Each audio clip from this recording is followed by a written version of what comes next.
ವೀರಶೈವ ಲಿಂಗಾಯತ ಆದಿ ಬಣಿಗ ಕೂಡಲಿಗ ಯಾವ ಟೂ ಏದಾಗಿಲ್ಲ ಅದೆಲ್ಲ ಸಮುದಾಯಗಳು ಕೂಡಿ ಅದು ಟೂ ಡಿ ಕೊಡ್ತೀವಪ್ಪ ನಾವು ಅಂದೆ ವೀರಶೈವ ಶಬ್ದನೂ ಇರಬೇಕು ಲಿಂಗಾಯತನೂ ಇರಬೇಕು ಉಪಜಾತಿಗಳು ಇರಬೇಕು.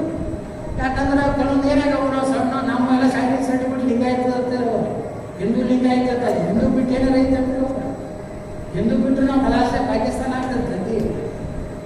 ಅದಕ್ಕೆ ಅಮಿತ್ ಶಾರ್ಗೆ ಇದೆ ಹೇಳಿದೆ ನಾವು ನಮ್ಮ ಲಿಂಗಾಯತರಿಗೆ ಏನು ಬಿಟ್ಟು ಹೋಗಲ್ಲ, ಎಲ್ಲರಿಗೂ ಕರೆದು ಆಯಾ ಸಮಾಜದ ಕೂಡಿಸಿಕೊಡ್ಬೇಕಂತ ಮಾಡಿದ್ದೀವಿ. ದುರ್ದೈವದಿಂದ ಸರ್ಕಾರ ಹೋಯಿತು ಏನೋ ಆಯಿತು. ಆದರೆ ಮುಂದಿನ ದಿವಸಗಳಲ್ಲಿ ಕರ್ನಾಟಕದಲ್ಲಿ ಇವನ್ನೆಲ್ಲ ಇವೇನು ಜಾತಿವಾದಿ ಸಾಗುಗಳನ್ನು ಇವನ್ನೆಲ್ಲ ಬಿಡಿ ಇದನ್ನೆಲ್ಲ ಬಂದ್ ಮಾಡಬೇಕನ್ನುವಂಥ ಸಾಗುಗಳ ನೇತೃತ್ವ ತಗೊಂಡು ಸಂಘಟನೆ ಸಾಹೇಬರಾದ್ರೆ ಇನ್ನೇನು ಅವ್ರಿಗೇನು ಆಶ್ರಯ ಇಲ್ಲ, ಏನು ಆಗ್ಬೇಕಂತ ಅನ್ನೋದಿಲ್ಲ, ಏನೂ ಇಲ್ಲ. ಸಮಾಜಕ್ಕೆ ಏನೋ ಮಾಡ್ಬೇಕಂತ ಹೇಳಿ ಒಂದು ರಾಜ್ಯ ಅಧ್ಯಕ್ಷರಾಗ್ಯಾರ. ಯಾಕಂದ್ರೆ ಅದನ್ನು ಕೆಲವು ಕುಟುಂಬಕ್ಕೆ ಸಿಕ್ಕಿತ್ತು. ಆ ಕುಟುಂಬದೊಂದು ಮುಕ್ತಾಗಿ ಕರ್ನಾಟಕ ವೀರಶೈವ ಮಹಾಸಭಾ ಹೊರಗೆ ಬಂದದ್ದು. ಅದನ್ನು ಅಭಿನಂದನೆ ಸಲ್ಲಿಸಬೇಕಾಗಿದೆ. ಅದಕ್ಕೆ ಮುಂದಿನ ದಿವಸಗಳಲ್ಲಿ ಈ